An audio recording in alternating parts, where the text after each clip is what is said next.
बिस्मिल्लाहिर्रहमानिर्रहीम अस्सलाम वालेकुम। Welcome to back Seema Zati kitchen में। मेरे प्यारे दोस्तों और व्यूअर्स, आप सब कैसे हैं? उम्मीद करती हूँ सब खैरियत से होंगे और आप लोग की दुआओं से अल्लाह पाक का बहुत बहुत करम है। मैं बिल्कुल ठीक हूँ। आज बहुत ही मज़ेदार देसी स्टाइल सरसों साग की रेसिपी आप लोग के साथ शेयर करूँगी। बहुत ही झटपट बनेगी, बहुत ही टेस्टी, बहुत ही मज़ेदार बनेगी। तो रेसिपी आपने बिल्कुल स्किप नहीं करना है, शुरू से एंड तक देखना है। चैनल में नए हैं तो सब्सक्राइब कर लीजिए। चलिए इसे बनाना स्टार्ट करते हैं। तो मेरे प्यारे व्यूवर्स, यहाँ पर हमने ले लिए हैं सरसों के साग। और सरसों के साग तो आपको पता है सर्दियों में बहुत ही ज़्यादा पसंद करते हैं। और इसके साथ 2 किस्म की साग मैंने और भी ले लिए हैं। तो इसे काटने के पूरे तरीके मैं आप लोग को बताऊंगी। और बहुत ही मज़ेदार हेल्दी रेसिपी है और ये सर्दियों में बहुत ही शौक से खाए जाते हैं। यहाँ पर मैंने पालक ले लिए हैं, सरसों के साग ले लिए और यहाँ पर मैंने ले लिए हैं मेथी। तो ये तीनों किस्म के पत्ते मेरे पास है, साग मेरे पास है। चाहे तो यहाँ पर आप मेथी को स्किप भी कर सकते हैं और यहाँ पे बथुआ का इस्तेमाल भी आप कर सकते हैं। तो चलिए सबसे पहले इसकी कटिंग मैं आपको बताती हूँ। तो रेसिपी को आप लोग पूरा देखिएगा, फिर आप लोग को समझ आ जाएंगी। सबसे पहले तो यहाँ पर आपने साग के जो पत्ते हैं उसको निकाल लेने हैं। डंठली को आपने ज़ाया नहीं करना है क्योंकि जो इसका असल टेस्ट डंठली के अंदर होते हैं। तो किस तरीके से मैं साग के जो पत्ते हैं इसे सेट कर रही हूँ, आप देख रहे हैं। इसके अंदर जो रेशा है उसको मैं निकाल रही हूँ और हाथों के अंदर जो पत्तियां हैं इसको हम इस तरीके से सेट कर लेंगे। यहाँ पे मैं थोड़ी मिकदार में आपको करके बता रही हूँ ताकि आप लोग को समझ आ जाए। बाद में मैं इसे पूरे भर भर के हाथ में लूँगी और इस तरीके से कट करूँगी। तो ये देखिए, पहले आपने साग को इस तरीके से लेना है और बिल्कुल बारीक कट कर लेना है। जितना आप इसे फाइन कट कर सकते हैं इतनी जल्दी ये गलेगी और बहुत ही जल्दी से सॉफ्ट भी हो जाएंगे। ठीक है, तो यहाँ पर हमने पत्तों की इस तरीके से कटिंग कर ली है। और अब देखिए जो इसकी डंठली है उसको आपने किस तरीके से करना है। जितना आपको लगे ये सख्त है उस वहाँ तक आपने फेंक देना है। जहाँ से लगे सॉफ्ट है आपने इस तरीके से इसके छिलके उतारना है। बिल्कुल आसानी से इसके छिलके उतर जाएंगे। डंठली को ज़ाया नहीं कीजिएगा, सारा जो फ्लेवर है इसी के अंदर है। इस तरीके से कटिंग करिए, आप लोग देखिएगा। ख़ास तौर पर आजकल की जो नई लड़कियाँ हैं जिनकी शादी हुई है और उनको बहुत ही ज़्यादा कुकिंग की शौक है, तो ख़ास तौर पर उन बच्चियों के लिए आज की रेसिपी है।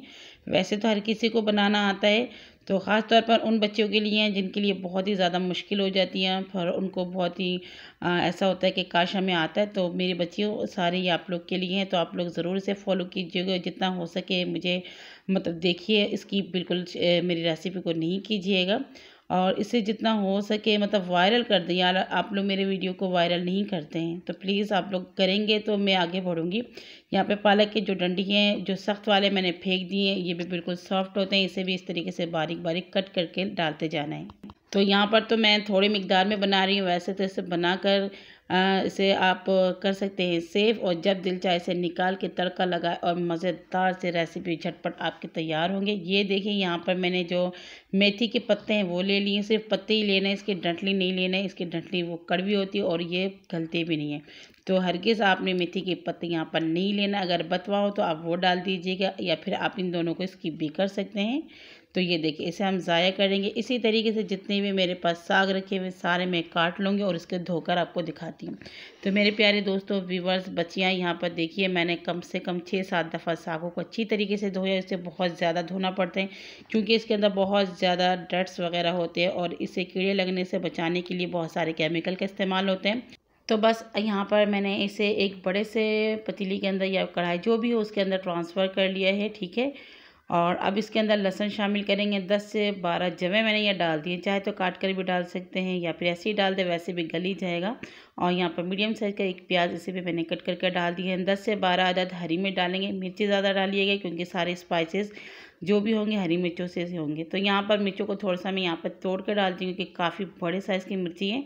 और रेसिपी अच्छी लग रही तो जल्दी से लाइक कर लीजिए, चैनल में नहीं तो सब्सक्राइब कर लीजिए और पूरा वीडियो देखिएगा। ठीक है, बहुत ही मज़ा आने वाला है। ठीक है, तो यहाँ पर देखिए मिर्चों को हमने डाल दिया है, लहसुन डाल दिए हैं और यहाँ पर अभी हम अदरक नहीं डालेंगे। अदरक का हम बाद में एक तड़का लगाएंगे जब डालेंगे। ठीक है, तो यहाँ पर पानी शामिल करेंगे, तकरीबन 2.5 से 3 गिलास पानी शामिल करेंगे और यहाँ पर इसे कवर करके हाई फ्लेम में हम चूल्हे के ऊपर रखेंगे। तो बहुत ही मज़ेदार बनने वाली, टेस्टी बनने वाली है। ठीक है, तो यहाँ पर हमने चूल्हे के ऊपर रख दी हैं। कढ़ाई को फ्लेम को हाई करेंगे तो ये देखिए 3-4 मिनट बाद अच्छा सा उबाल आना शुरू होगा। इस तरीके से झाग बनना शुरू हो जाएगा। कवर को हटाएंगे, थोड़ा सा इसे मिक्स कर लेंगे ताकि जो हमने इसमें लहसुन हरी मिर्च वगैरह डाले हैं वो अच्छी तरीके से नीचे तक चला जाए। और फिर इसे हम तकरीबन मीडियम फ्लेम करके 1 घंटे के लिए कवर करके रखेंगे। ठीक है, मीडियम फ्लेम में कीजिएगा। और यहाँ पे हमने 3 ग्लास पानी डाले ताकि इससे ये आराम से गलें। तो 1 घंटे बाद मैं आपसे मिलती हूँ। और यहाँ पर अच्छी तरीके से पहले आपने इसको मिक्स कर लें, नमक वगैरह कुछ भी ऐड नहीं करेंगे। तो मेरे प्यारे दोस्तों व्यूअर्स, यहाँ पर देखिए मैंने कढ़ाई चेंज कर ली क्योंकि वो कढ़ाई बहुत ज़्यादा बड़ा हो गया था, साग यहाँ पर हमारे कम हो गए थे। और यहाँ पर आप देख सकते हैं पानी जो हमने डाले थे वो भी अच्छा खासा कम हो चुके हैं। फ्लेम को दम वाली करेंगे, यानी मीडियम टू लो पे रखेंगे। 3 से 4 घंटे के लिए इसे हम कवर कर देंगे। तो यहाँ पर देखिए 4 घंटे मैंने इसको बिल्कुल मीडियम टू लो फ्लेम में पकाया। हल्की हल्की से आपको बबल्स नज़र आ रहे होंगे, लेकिन आपने चेक करते जाना है। ऐसा नहीं हो कि आपने इसको रख दिया और ये बिल्कुल नीचे से चिपक गए, फिर तो आप समझ जाए आपका जो सालन है बिल्कुल ख़राब हो जाएंगे। ठीक है, तो यहाँ पर देखिए बिल्कुल हमने इसे 4 घंटे के लिए बिल्कुल लो वाली आंच पे पकाएं, तो हमारे जो ये साग है बिल्कुल अच्छी तरीके से गल गए। इस टाइम पर आप इसके अंदर नमक शामिल कीजिएगा, क्योंकि इसका जो मिकदार कितना बचा है उस हिसाब से आप इसमें नमक शामिल कीजिएगा। पहले डालेंगे तो फिर अंदाज़ा नहीं कर सकते। यहाँ पर अच्छी तरीके से मिक्स कर लेंगे। और फिर यहाँ पर जिससे दाल कूटते हैं या हलीम बनाते हैं उससे आप इसको अच्छी तरीके से कूट सकते हैं, लेकिन मैं इसे झटपट बनाऊंगी इसलिए मैं चूल्हे के फ्लेम को बंद करूँगी। यहाँ पर मिक्सिंग का एक जग ले लिए, थोड़ा थोड़ा करके मैं इसके अंदर डालूंगी और इसको मैं यहाँ पर पेस्ट बना लूँ। बिल्कुल फ़ाइन पेस्ट नहीं बनाएंगे, फिर मुझे मज़ा नहीं आता है।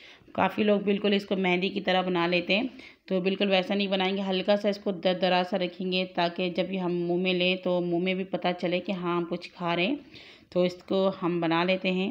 तो ये देखिए मेरे प्यारे व्यूअर्स और प्यारी प्यारी बच्चियाँ, ये हमने इस तरीके से इसका पेस्ट बना लिया। चाहे तो आप इसे इस तरीके से कूट भी सकते हैं जिससे आप दाल वगैरह पीसते हैं, हलीम बनाते हैं ना, उससे।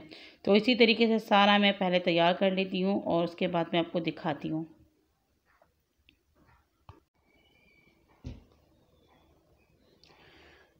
तो ये देखिए मैंने यहाँ पर सारा पीस लिया और बहुत ही जल्दी हो जाती है मशीन से। तो ठीक है, यहाँ पर अब हम क्या करेंगे, इसे डालेंगे एक पतीले में। मैं उसी कढ़ाई के अंदर डाल रही हूँ जिससे मैंने इसे निकाला हुआ है। तो ये देखिए इस तरीके से आपने बिल्कुल इसको मेहंदी वाला पेस्ट नहीं बनाना है। चूल्हे के ऊपर वापस रखेंगे, हाई फ्लेम करेंगे और इसे चम्मच चलाते हुए पकाएंगे। अब इसके अंदर थोड़े थोड़े से पानी है, हमने इस पानी को खुश्क करना है। ठीक है, तो ये देखिए मैं इस तरीके से थोड़ा सा जगह बना रही हूँ ताकि यहाँ पर पानी जमा हो जाए और आपको मैं दिखा सकूँ कि इसमें कितना ज़्यादा पानी अभी भी है। वैसे आपको अंदाज़ा नहीं होगा, जब चूल्हे के ऊपर आप रखेंगे तो ही आपको अंदाज़ा होगा। फ्लेम को यहाँ पर मीडियम टू हाई करके मैंने रखा हुआ। ये देखिए पानी यहाँ पर आना शुरू हो चुका है और यहाँ पे बहुत तेज़ी से बबल्स बनेंगे, क्योंकि बहुत ही तेज़ मैंने आंच कर दी है, फ्लेम को हाई कर लिया है, क्योंकि मुझे जल्दी जल्दी से पानी को खुश करना है। हमारे साग तो वैसे ही रेडी हो चुके हैं। ये देखिए बहुत ही आसान तरीके से मैं आप लोग के साथ ये रेसिपी शेयर कर रही हूँ। वैसे इसको बनाने में बहुत ज़्यादा टाइम नहीं लगता। चूल्हे के ऊपर रख कर आप ढेरों काम कर लें, कहीं पे जाना है तो चली जाए, लो फ्लेम कर कर कोई भी परेशानी की बात नहीं होती है। बस इसको आपने वक्फन आकर चेक करते जाना है। ठीक है, तो ये देखिए मैंने साग को अच्छी तरीके से यहाँ पर पका लिए हैं और मेरे ख़्याल से अब यहाँ पर पानी नहीं है। तो देखिए यहाँ पर आपको नज़र हल्के हल्के से ही पानी हो रहे हैं। ये देखिए थोड़े थोड़े आपको बबल्स नज़र आ रहे हैं। बस यहाँ तक आप रहने दीजिए, इससे ज़्यादा आपने इसको ड्राई नहीं करना है। बस यहाँ पे चूल्हे की फ्लेम बंद करते हैं और मज़ेदार सा तड़का बनाते हैं। सबसे पहले यहाँ पे मैंने ले ली एक फ्राई पैन और फिर मैंने यहाँ पर 1 चम्मच भरकर देसी घी शामिल कर लिया। घी में बनाइएगा, इसका टेस्ट बहुत अच्छा आएगा। बघार जो आप इसमें देंगे ना, तेल में मत दीजिएगा, भले आप बनास्पति घी डाल दीजिएगा। ठीक है, यहाँ पर ऑयल को अच्छी तरीके से गर्म कर लिया है। मैंने एक मीडियम साइज़ का प्याज बारीक कट करके इसके अंदर डाल दिया है और बस यहाँ पर इसे चम्मच चलाते हुए हम पकाते जाएंगे। तो यहाँ पर देखिए हल्का सा हमारा प्याज जो सॉफ्ट हो गए। अब लाल वाली मैंने यहाँ पे सुर्ख मिर्च डाल दिया, आप चाहे तो लंबी वाली डाल दीजिएगा। मेरे पास गोल वाले तो मैंने यहाँ पे गोल वाले डाल दिए। इसे पकाएंगे गोल्डन होने तक।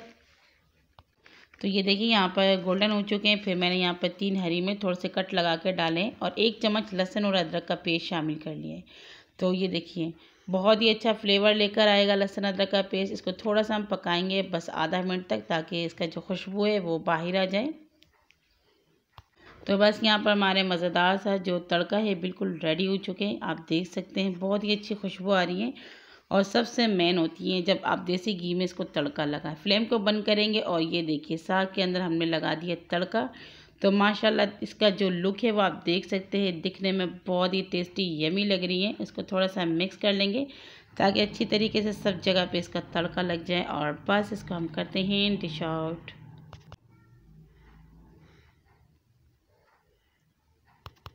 तो ये देखिए माशाल्लाह मेरे प्यारे दोस्तों और व्यूअर्स, मज़ेदार हमारा देसी स्टाइल बिल्कुल गांव के तरीके से हमने सरसों का साग बिल्कुल रेडी कर लिया है।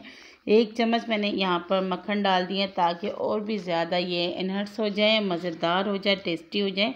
तो बहुत ही टेस्टी मज़ेदार बन के रेडी हो चुकी हैं। इसके साथ मकई की रोटी बनाऊंगी इंशाल्लाह अगली वीडियो पे, मैं वो भी आप लोग के साथ शेयर करूंगी।